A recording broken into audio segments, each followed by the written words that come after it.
The Flash Season 5 recently ended on the CW, and so I'm here to review it for all of you. Before I get into the review, I just want to give a spoiler warning. I will be talking about plot points from the season, and if you don't want to have it spoiled, then watch the review later after you've seen the season. For this review, I'm going to try a new system where I review the good, the bad, and the mixed elements from the season. This will be my first time doing a review this kind of way, so comment below if you guys like it. But without further ado, let's start with the good from the season. One of the best parts about this season is that the cast has all returned. The characters are all fun, and the actors have chemistry together that is interesting to watch. We also get a lot of guest appearances from old characters that are very fun. Some of them being King Shark and Gorilla Grodd. Those are some of the really cool ones. Another big one, bringing me into one of my next points, is the Reverse Flash. He is back. Big spoiler there. And he is as good as he was in the previous seasons. He has a little bit of a Hannibal Lecter vibe to him. Of course, it's on the CW and it's the Flash, so they tone it down a little bit, but it's very interesting, and they make his character very entertaining to watch. He steals every scene he's in.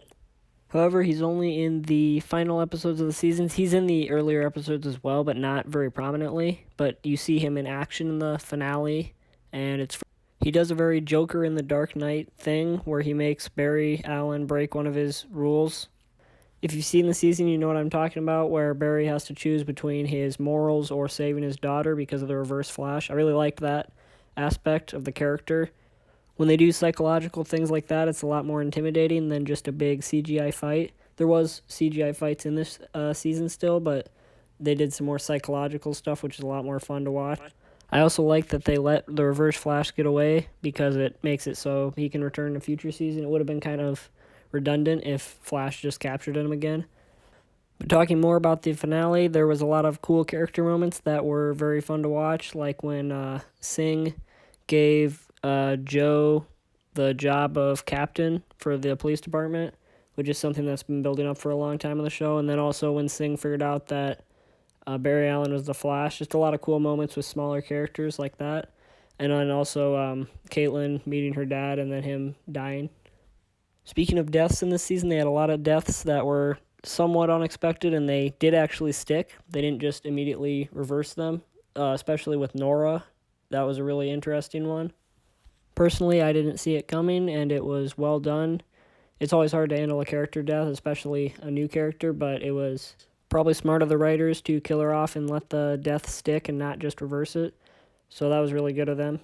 They also did a lot of character changes, like Cisco, where he's probably leaving for the show. He's not going to be in the next season very much. And they also did a big thing, which is my next big point of the good stuff, is Crisis on Infinite Earth. They were teasing for that. Apparently all the shows have been teasing for that. I haven't seen the other shows yet, but I'm going to review them on my channel soon. But for years, we all thought that Crisis on Infinite Earths was going to happen in 2024 because of the newspaper that we saw in Gideon's Lair saying that Flash vanishes in Crisis, which is an obvious reference to Crisis on Infinite Earths. But we actually saw it change to this year, 2019, which means that it's going to happen in the next season.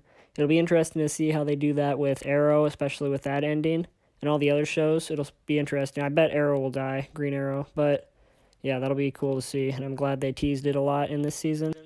One other thing I liked about it is the show is, it's the classic Flash show. It's easy to digest, and it's fun. I also like that they keep doing Monster of the Week episodes. Those are kind of a little bit lame sometimes, but when they're good, they're very entertaining to watch. But I will admit I have a bit of a DC CW soft spot, so I'm a little easier on these shows than I am on some other shows. But with the good being said, let's get into the mixed. One of the things that disappointed me this season was the Cicada character. They had a lot of build up to him in the beginning of the season. Then he kind of disappeared, and then he reappeared, and he was a girl because of his daughter. It was kind of confusing, but it was an attempt at something cool that just didn't land. And it was all kind of overshadowed by the Reverse Flash, which was just a lot more entertaining to watch. So that character was a little bit disappointing, but at least they gave an attempt. Easily the best part about that character was the backstory with his daughter, and just they tried to make it a little bit of a tragedy, which was definitely cool to watch. One of the other things I wasn't completely sold on in this show was the cure plot that was involved, like Cisco. It seemed like a weird thing for the character to be doing, and it was kind of It didn't really feel like it belonged in this show yet. It felt like something they would do in their like final season, but it was a plot. I mean, it made sense and it told a cohesive story, but it just didn't feel relevant really to the show. And of course, with this being a CW show, you've got your classic teen romance kind of drama, which is a little bit annoying, especially when we've seen it for like 5 seasons. And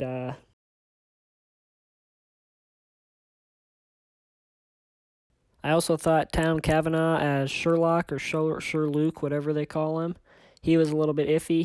The actor's always good, and the character was kind of fun, but it was probably his weakest. You know how he does a different character every season. It was his weakest character, I'd say.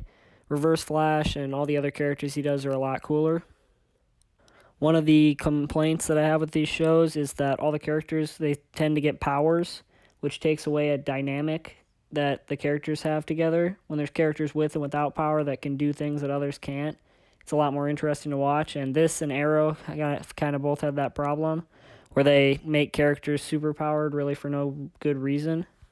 The only good thing that comes out of having a lot of superpowered characters is CGI fights, and the CGI in The Flash is passable. It's not great, but it's not terrible either.